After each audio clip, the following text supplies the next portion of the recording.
What's the weirdest sex act you've ever done alone? Every year I help my dad with Christmas lights. I climb up on the roof and carefully clip all of the lights onto the peaks. I grew up in a conservative house and only recently discovered how nice masturbating can be. Did you know that orgasms can help relieve period cramps? Who knew? Well, I have a particular fondness for the cowgirl position with my BF, but it absolutely destroys my knees. Sitting on my knees on a flat, even if it's soft, surface is difficult for me. So here I am, sitting on the warm roof, hanging lights on my house, when my dad walks inside to get something. I'm straddling a roof peak, all alone. The neighborhood is quiet, and I can see there's no one outside. I'm at an angle where I can't be seen from the ground anyway. My knees are at the perfect angle to not hurt in this position, and suddenly thoughts of the BF enter my head. I just start rocking back and forth on the peak of my roof. When my dad came back out, I was in a much better mood. I was quite horny in my early teens, so I looked up innovative ways to masturbate. As it seems, if you hollow out a cucumber and microwave it, it does not feel like the inside of a vagina. I was left with the most disgusting vegetable you've ever seen, and a memory that lives under the surface of my dignity. Not the act itself, I guess, but the event as a whole. We lived in the sticks, and internet shopping wasn't really a thing back then. Not that we had internet anyway. I was a horny but resourceful teenage girl, so I whittled myself a penis-like dildo out of a piece of firewood, sanded it, and varnished it. I was around 14 to 15 at the time.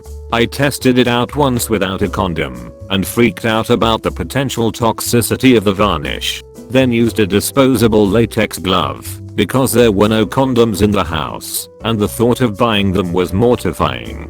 In the end, I was too paranoid about it being found, so I tossed it into the fire the next time the fireplace was lit. Poured shampoo down my urethra, thinking it would generate some sort of pleasure. Narrator, it did not.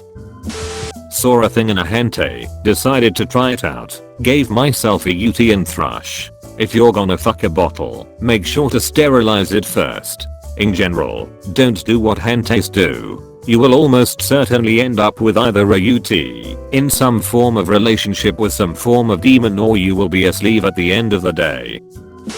I kind of have this fetish where the idea of being experimented on, or being the product of a Frankenstein's monster kind of experiment, is a big turn on. I also have a fetish for being forced to drink liquids. So one day I decided to try combining the two. I set up some spooky green lights in my living room, then take some plastic tubing I have from other hobbies, and make myself a siphon, with one end down my throat a little ways, and the other in a big ass cup of Gatorade sitting on a table above me. May as well hydrate, am I right? I laid down on my back, with a towel under me, and just kind of let the siphon go. It didn't last long. The weight changed so rapidly the tubing pulled the glass over, spilling the like half gallon of Gatorade all over me and my carpet. I had put towels down, but it was just so much it still soaked through. So here I am, sitting in the middle of my living room, naked, covered in Gatorade like an asshole. It wasn't a highlight of my solo sexual exploits, but it's a good story I don't ever get to tell, lol. My favorite stories here are the ones like this where people are trying to fulfill a fantasy that is more optimal with two people with just themselves and failing miserably. May your next experimental exploits be better. When I was in middle school, I ended up in in-school suspension, where I was essentially locked in a supply closet with a desk in it for a week and a half. The supply closet was connected to the principal's office, but no one really came in to check on me besides at lunchtime, when it was mandatory to bring their closet prisoners food. Anyways, that closet turned into my masturbatorium. Very important masturbatory studies and experiments were conducted in my time there. Very scientific and groundbreaking work was headed by myself and my assistant right-hand woman. Great assistant and still with me to this day. Years later, when I was in high school, I returned to speak with the new principal of that middle school about supplies for a club project I was working on.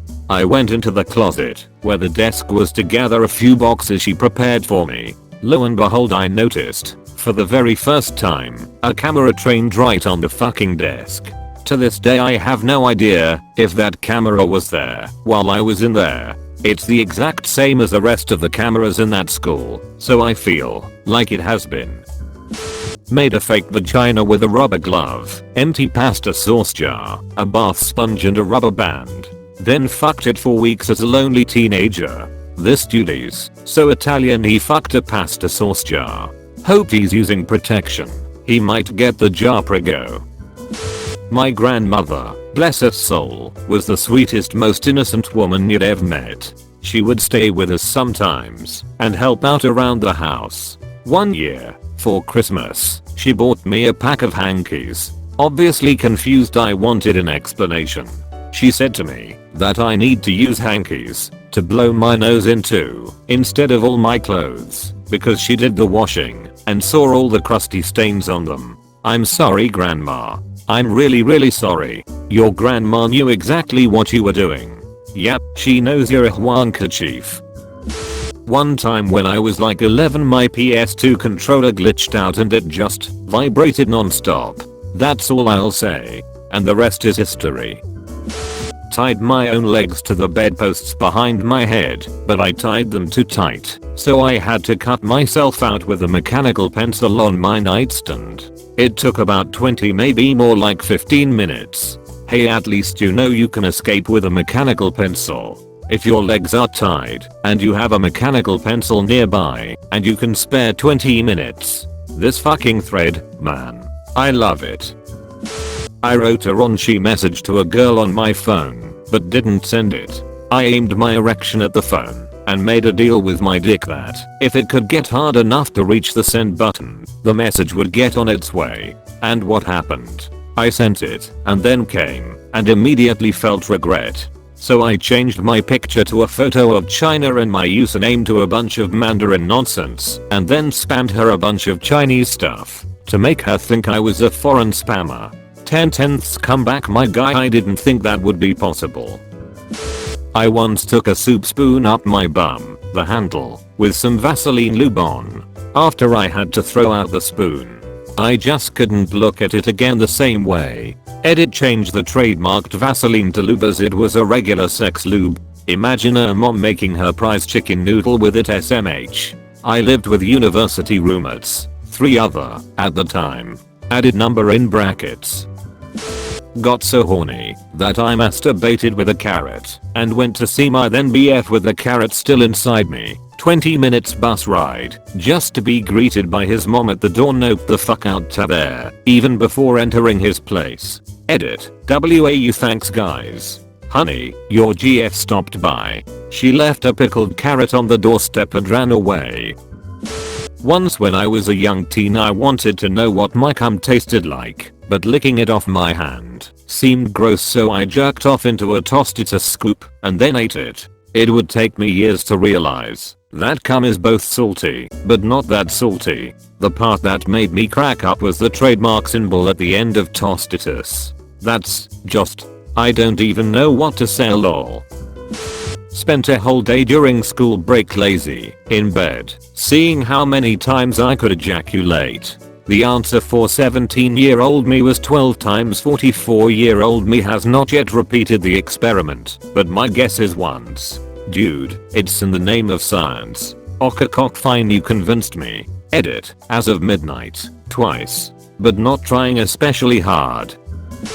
Dug a penis-size hole in the ground, filled it with packing grease. Fucked it. You literally fucked the planet. Nestle has entered the chat.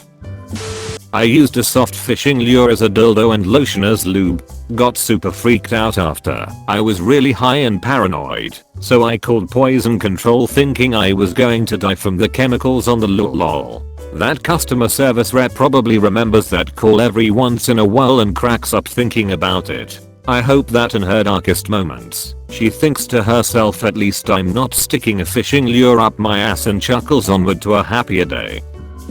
Once when I was a teen, I masturbated on horseback. And no, before anyone says anything weird, it wasn't anything bestiality related. I was just always forced to go on horse ride / camping trips with my parents and had to sleep in the front of the horse trailer on a cot, so no privacy, and was in the middle of the woods, so no bathroom or anything.